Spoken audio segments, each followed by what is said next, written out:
Alright, so actually galing ko ng siesta, so hindi na naman ako nagsuklay, but I really want to shoot this video dahil sayang yung makeup. If you will notice, every Sunday I try to exert an effort to look good because we attend online service, and I felt it's the only time of the week that I could really give it all.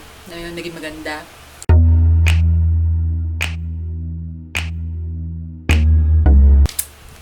Hello everyone, this is me, this is Biri. If you haven't subscribed to my channel, please do so, and if you can find some notification bell down below, please hit that so you will be notified whenever I have new videos for you. So what we're going to talk about today is homeschooling. So yes, I've decided to homeschool my kids, and I know a lot of parents would raise their eyebrows thinking that, hello BA, lahat yata ng magulang ngayon, lahat ng bata ngayon mag-homeschool considering the pandemic, and it is not encouraged that we have physical class or face-to-face classes, okay? Now, online blended learning, from what I know, is different from homeschool. I actually chose the path of homeschool in its strictest sense. Okay, when I'm talking about homeschool, okay, I meant that instead of my children having an online blended learning, I'm going to pitch in, I'm going to step up and be their teacher, okay? Of course, I'll be supported by my mom dahil dalawa yung kids ko, so I might need some help in terms of teaching my kids. Siguro ang daming magsasabi sa inyo na bakit yun yung pinili mong option, ang hirap, hindi naman madali ang magturo. I actually know that. I'm very aware of that. But it has been quite some time that I wanted to test this learning approach, even before the pandemic actually. Matagal ko nang sinasabi sa iba kong friends that I want to test this homeschooling approach.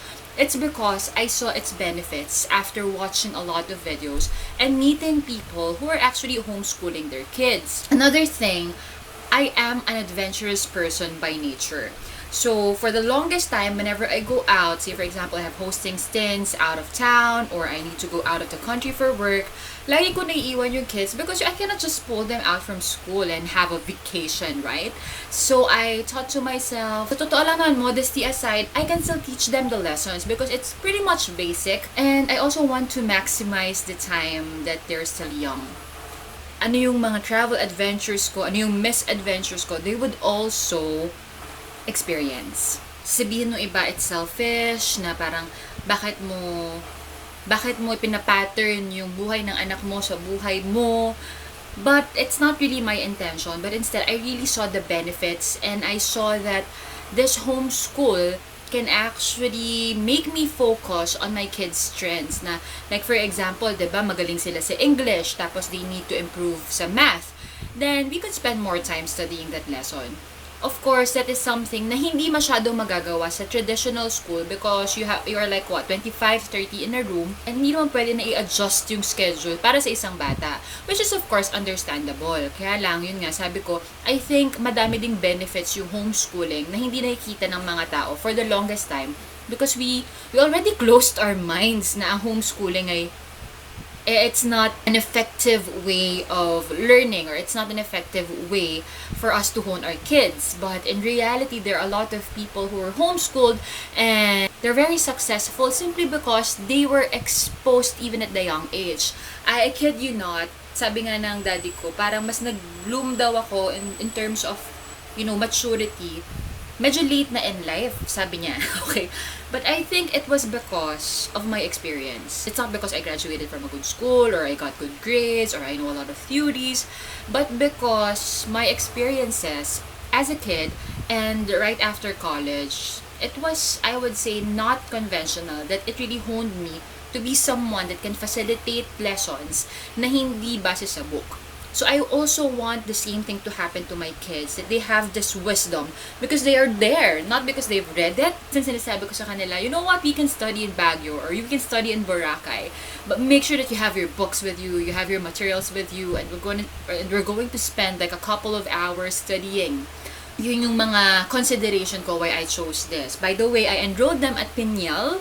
Maybe I'll create a video how to enroll. I think the deadline for the enrollment is until August 30. So if you are interested, then maybe I could help you. But again, I will create a video on how I enrolled. And it's really easy. It took me like less than 3 days to complete everything. Like, even yung pag-send nila ng mga materials, it only took me less than a week. So it's really easy and I did everything from home. Alright, a lot of people then kasi has this misconception of what homeschool is all about, and they said, di walang social life yung mga anak mo. Quite the contrary, when you do homeschool, their social skills are actually honed pretty much, I would say, at par or better than what traditional schools could do to them. Sabi nga nila, when you do homeschool, ang communication, it's not lateral it's vertical.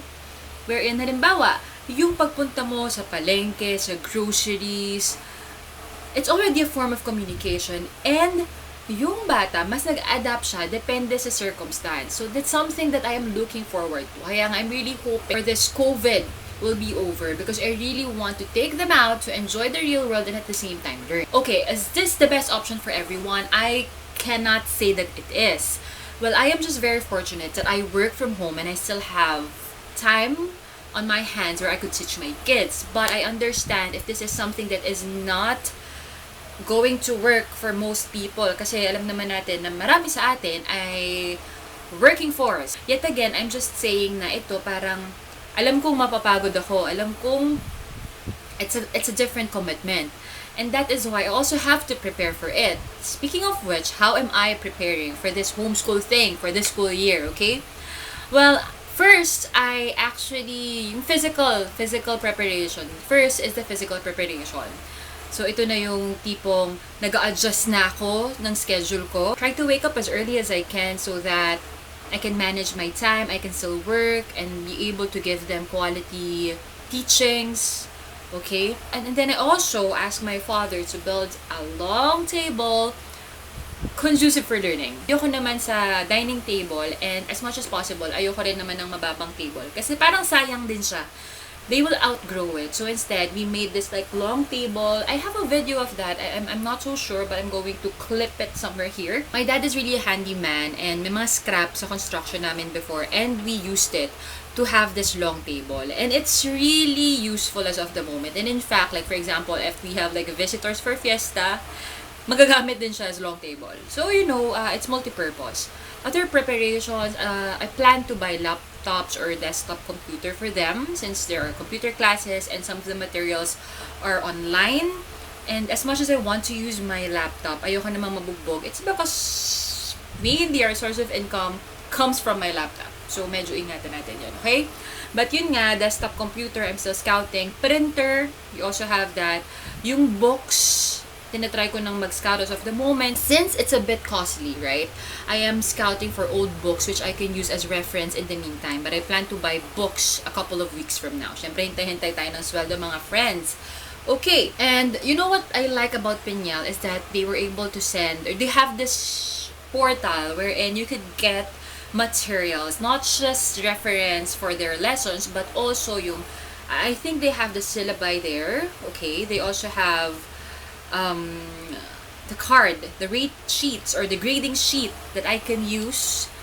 They also have, the reference material. So, parang it's really you just facilitating. Hindi mo na kailangan mag-isip, ano kaya yung lessons that I will give my kids for today? It's already there. What are the things that we have to finish for the quarter? It's already there. So, talagang mas streamline siya. What I can do, probably independent homeschooling, it would be more challenging because I still have to study all these lessons, or I still have to plot the lessons that I need to give my kids. Instead of this, with Peniel, it's already there. Okay, so I recommend them, and they're really fast in terms of responding to my inquiries. I'm still learning a lot of things about homeschooling.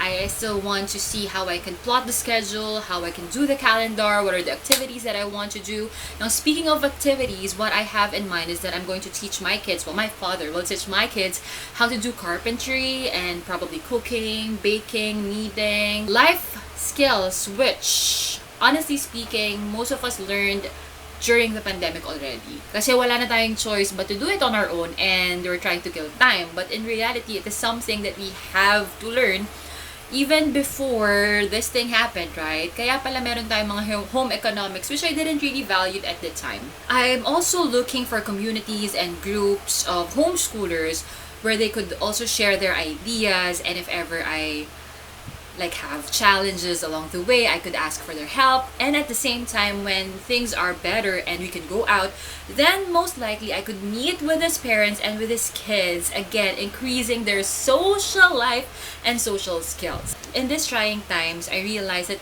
we cannot really push things back all the time. We most of the time we have to ride the waves, and we have to adapt, and we have to look for ways on how we're going to continue to thrive and not just survive. I always have that mantra that you're not here to survive but to thrive, okay? So that's what I'm doing with homeschool. I know this is a plan that I concocted years ago, even before this pandemic, but now I have more reasons, and my parents were actually very, very much welcoming to the idea. But hopefully, I could sustain this lifestyle for years to come. And actually, after this, like for example, my kids are already like binatilyo na, right?